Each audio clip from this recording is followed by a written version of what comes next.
औज़ुबिल्लाहिमिनश्शैतानिर्रजीम बिस्मिल्लाहिर्रहमानिर्रहीम रब्बि इश्रह ली सदरी व यस्सिर ली अमरी व उहलुल उक़दतम मिन लिसानी यफ़क़हू क़ौली रब्बि ज़िदनी इल्मा। ऐ मेरे परवरदिगार मेरे इल्म में इजाफा फरमा। अस्सलाम वालेकुम स्टूडेंट्स, हाउ आर यू? कैसे हैं बेटा? I am your mathematics teacher from Darul Madina tul Hujjaj campus. Previous lecture में बेटा हम लोगों ने ये डिस्कस किया कि what condition is required for multiplication. इस लेक्चर में हम ये देखेंगे कि how to multiply two matrices. Take out your books, it's page number 20, question number 3, exercise 1.4, question number 3, find the following products. Now matrices are given. अब हमने सिर्फ ये कंडीशन नहीं देखनी कि ये मल्टीप्लाई हो सकते हैं या नहीं, अब हमने कंडीशन के साथ साथ उनको मल्टीप्लाई भी करना है। पार्ट 1 मैंने लिखा है बेटा फर्स्ट। पार्ट 1 में इसके रिमेनिंग जो है सेकंड, थर्ड और फोर्थ एज इट इज ही है, मैट्रिसेस का ऑर्डर यही है, इसी तरह से मैट्रिसेस की शेप है। तो फिर नेक्स्ट 3 पार्ट्स जो है वो आपके होमवर्क के लिए। यहाँ देखें जो फर्स्ट मैट्रिक्स है इसमें हमारे पास 2 नंबर ऑफ कॉलम्स है और सेकेंड मैट्रिक्स में 2 नंबर ऑफ रोज है। It means multiplication is possible. Now see how to multiply these matrices. Multiplication में बेटा अगेन हम फर्स्ट रो को फर्स्ट कॉलम के साथ मल्टीप्लाई करते हैं।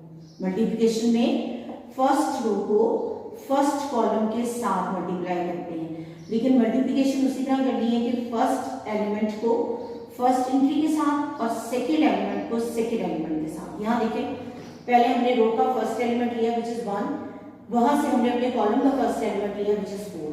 सो 1 into 4, इन दोनों को मैंने ब्रैकेट पे कर दिया है ताकि अगर इंटरनल कोई साइन भी आए तो बाहर का साइन जो है वो हमें नजर आए कि वो डिफरेंट है इससे। प्लस यहाँ जो सेंटर का साइन होगा वो पॉजिटिव ही होता है हमारे पास।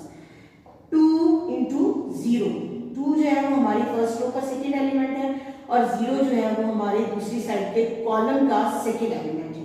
2 into 0. Now 4 ones are 4 and 2 into 0 is equal to 0. Any number multiplied by 0 will become equal to 0. कोई भी नंबर वो बेटा पॉजिटिव हो या नेगेटिव हो, अगर आप उसको 0 से मल्टीप्लाई करते हैं तो वो नंबर itself could be 0 हो जाए। अब जब हम 4 में 0 ऐड करते हैं, as you know 0 is a special number. If we add or subtract 0 to any number, that number will remain same. हमने 0 को इसमें ऐड किया है, आंसर इज 4। यहाँ बेटा देखें कि एक रो और एक कॉलम मल्टीप्लाई होने के बाद they will give us only 1 digit value. उन्होंने हमें सिर्फ एक 1 by 1 ऑर्डर का जो है वो मैट्रिक्स दिया है which is having 1 row and 1 column. तो इट मीन्स कि अगर इसमें हम नंबर ऑफ रोज और नंबर ऑफ कॉलम्स बढ़ा दें जैसे कि नेक्स्ट एग्जाम्पल में है, तो फिर हमारे पास हमारे आंसर में भी जो प्रोडक्ट आएगा उसका ऑर्डर भी डिफरेंट हो जाएगा। एक रो और एक कॉलम मिलके हमें सिर्फ एक वैल्यू देगी। नेक्स्ट जैसे मैंने आपको भी बताया कि second, third and fourth these parts are for your homework. Now look at the statement of question number 5। Fifth part की आप स्टेटमेंट देखिए। अब दोनों मैट्रिसेस पे देखें, पहले से डाइवर्सिटी ये चेंज है दोनों। फर्स्ट वाला मैट्रिक्स देखिए, इसमें आपके पास बेटा कितने नंबर ऑफ कॉलम्स हैं? 2। और सेकेंड वाले मैट्रिक्स में आपके पास नंबर ऑफ रोज भी हॉरिजॉन्टली 2 है। इट मींस कि multiplication is possible. Now the question is how to multiply. Now kindly इस पे जरा फोकस कीजिए बेटा कि इसमें हम कैसे जो है वो मल्टीप्लिकेशन चला रहे हैं। एरोज मैंने इसलिए ड्रॉ किए हैं ताकि आपको सीक्वेंस पता चल जाए कि फर्स्ट मैट्रिक्स में हमने रो को कंसीडर करना है, फर्स्ट मैट्रिक्स में रो को कंसीडर करना है, सेकेंड मैट्रिक्स में हमने कॉलम को कंसीडर करना है। इसके प्रोसीजर ये होता है बेटा कि हम पहले फर्स्ट रो को बारी बारी सेकेंड मैट्रिक्स के सारे कॉलम्स के साथ मल्टीप्लाई कर लेते हैं। जैसे यहाँ देखिए स्टेप्स वही होंगे कि फर्स्ट एलिमेंट फर्स्ट के साथ मल्टीप्लाई होगा, सेकेंड एलिमेंट सेकेंड के साथ मल्टीप्लाई होगा। ले हम फर्स्ट की रो रहे हैं और सेकेंड वाले कॉलम, सेकेंड वाले मैट्रिक्स की कॉलम ले रहे हैं। अब हमने मल्टीप्लाई उसी तरह से करना है। 1 into 4 internal sign positive, 2 into 0। Understand? अब इसके बाद हमने इसी रो को चलाना है नेक्स्ट कॉलम के साथ, और अगर इसी तरह हमारे पास यहाँ कोई थर्ड तो पहले इसी रो को हम थर्ड कॉलम से भी मल्टीप्लाई कर लेते हैं। यानी अभी हमारे पास फर्स्ट रो ग्रेजुअली बारी बारी जो है वो सारे कॉलम्स के साथ मल्टीप्लाई होगी, फिर उसके बाद हम सेकेंड रो में जाएंगे, और जब तक हम फर्स्ट रो में है वो सारी एंट्रीज जो है वो फर्स्ट रो में ही लिखी जाएंगी, ठीक है, उससे हम नीचे मूव नहीं कर रहे। अभी हमने ये इतना क्वेश्चन लिखा है, ये हमारे पास फर्स्ट रो और फर्स्ट कॉलम को मल्टीप्लाई करके आया है। अब नेक्स्ट आगे चलते हैं, उसमें अगेन फर्स्ट एलिमेंट को मल्टीप्लाई करना है first element of second column. इधर से तो फर्स्ट रो ही रहेगी, लेकिन उधर से हमारा सेकेंड वाला कॉलम स्टार्ट हो गया। 1 into 5 प्लस 2 into -4, 2 into -4, -4 को बेटा देखिए इसका मैंने ब्रैकेट लगा के कर दिया है, ताकि जब आप इसको मल्टीप्लाई करें तो आपको पता चल जाए कि इंटरनल एंट्री जो है वो नेगेटिव है, तो वो इसके साइन को यहाँ पर चेंज कर दें। 5 1s are 5 और -4 into 2 is equal to -8। इसको बेटा ध्यान से देखेंगे, एक दफा आपको मल्टीप्लिकेशन सही से क्लियर हो गई तो नेक्स्ट वाले क्वेश्चंस और एक्सरसाइजेज जो है वो आपके लिए बहुत ज्यादा इजी हो जाएंगे। अब यहाँ देखिए मैं आ गई हूँ सेकेंड वाली रो पे, और आपने यहाँ मैट्रिक्स में भी फिर अपनी एक लाइन स्किप करके नेक्स्ट रो में आ जाना हॉरिजॉन्टली। अब यहाँ पे भी हमारा वही सीक्वेंस होगा कि सेकेंड रो को 1 by 1 हम फर्स्ट और सेकेंड दोनों कॉलम्स के साथ मल्टीप्लाई करेंगे। ओके, पहले फर्स्ट रो का फर्स्ट एलिमेंट लेंगे which is -3 into 4, -3 into 4 that is equals to -12। Next entry क्या है, 0 into 0 that is equals to 0, 0 into 0 is equal to 0। अब इसी रो को हमने सेकेंड कॉलम के साथ भी इसी ऑर्डर के साथ मल्टीप्लाई करना है कि फर्स्ट एलिमेंट फर्स्ट के साथ जाएगा, -3 into 5 again central sign is positive, 0 into -4 that is equals to 0। किसी भी नंबर को हम 0 से मल्टीप्लाई करें तो वो 0 हो जाएगा। यहाँ तक क्लियर हो गया।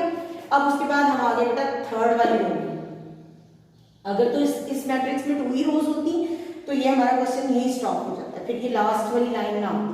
लेकिन अब ये थर्ड रो है, अब इसको ग्रेजुअली हमने दोनों मैट्रिसेस के जो दोनों कॉलम्स हैं उनके साथ इसको मल्टीप्लाई करना है। Now again 6 into 4, 6 4s are 24 and -1 into 0। फिर इसी रो को सेकेंड कॉलम के साथ 6 into 5 एंड -1 into -4। ये लास्ट वाली रो जो है वो हमारी यहाँ थर्ड रो और फर्स्ट और सेकेंड कॉलम के साथ मल्टीप्लाई हो गया। अब इनकी मल्टीप्लिकेशन के बाद आप ये आंसर लिख लेंगे। 4 1s are 4, 2 0 into 0, 2 into 0 is equal to 0। ये एक साइड पे आ गया हमारा, और जो गैप देके सेकंड कॉलम हमने लिया था उसके आंसर्स जो हैं वो इससे थोड़ा हमने गैप देके दूसरा कॉलम बनाना है, ठीक है। 5 1s are 5, -4 2s are 8, 4 3s are 12, 3 negative था तो उसने दूसरे एलिमेंट का साइन भी चेंज कर दिया, 0 into 0 0। 5 3s are again -15, -4 into 0 is equal to 0। 6 4s are 24, -1 into 0 is equal to 0। 6 5s are 30। कल मैंने आपको बताया था बेटा कि दो नेगेटिव नंबर आपस में मल्टीप्लाई हो रहे हैं, then the product of two negative number will be a positive number. So -4 into -1 is equals to +4। अब इसके साथ ही मैंने इन दोनों को प्लस माइनस करके आंसर लिख दिया। 4 + 0 is equal to 4, 5 -3। दोनों एंट्रीज के साइन डिफरेंट है, दोनों वैल्यूज के, तो डिफरेंस आ जाएगा -3। -12 + 0, 0 ऐड किया, सब्ट्रैक्ट किया, कोई चेंज नहीं आएगा, -12। यहाँ पे -15 आ गया। 24 + 0 is equals to 24 and 30 + 4 is equals to 34। ये इस तरह से अब हमारा बेटा ये इसका आंसर है। ये हमने ऐसे मैट्रिसेस को मल्टीप्लाई किया है, यानी जिसमें यहाँ तो हमारे पास क्वेश्चन नंबर 1 का इसका जो फर्स्ट पार्ट था उसमें कंपैरेटिवली जो है वो इजी थी, हमारे पास इतना ज़्यादा बड़ा जो है वो ऑर्डर नहीं था। लेकिन इसमें हमारे पास देखें कि एट अ टाइम जो है वो हमने 3 रोज थी हमारे पास, और उनको बारी बारी जो है हमने 2 कॉलम्स के साथ मल्टीप्लाई किया था। अब नेक्स्ट आगे जो फोर्थ वाला पार्ट है उसमें भी इसी तरह के क्वेश्चन है बेटा, इसी तरह ऑर्डर्स दिए हुए हैं, इस तरह के ही जो है मैक्सिमम क्वेश्चन आपके पास हैं। होप सो के जो वो आप मल्टीप्लाई करेंगे, इन ही स्टेप्स को फॉलो करेंगे तो इंशाल्लाह you will find it quite easy. Next इसका पार्ट देखिए बेटा, उसमें कम्यूटेटिव और एसोसिएटिव प्रॉपर्टी है।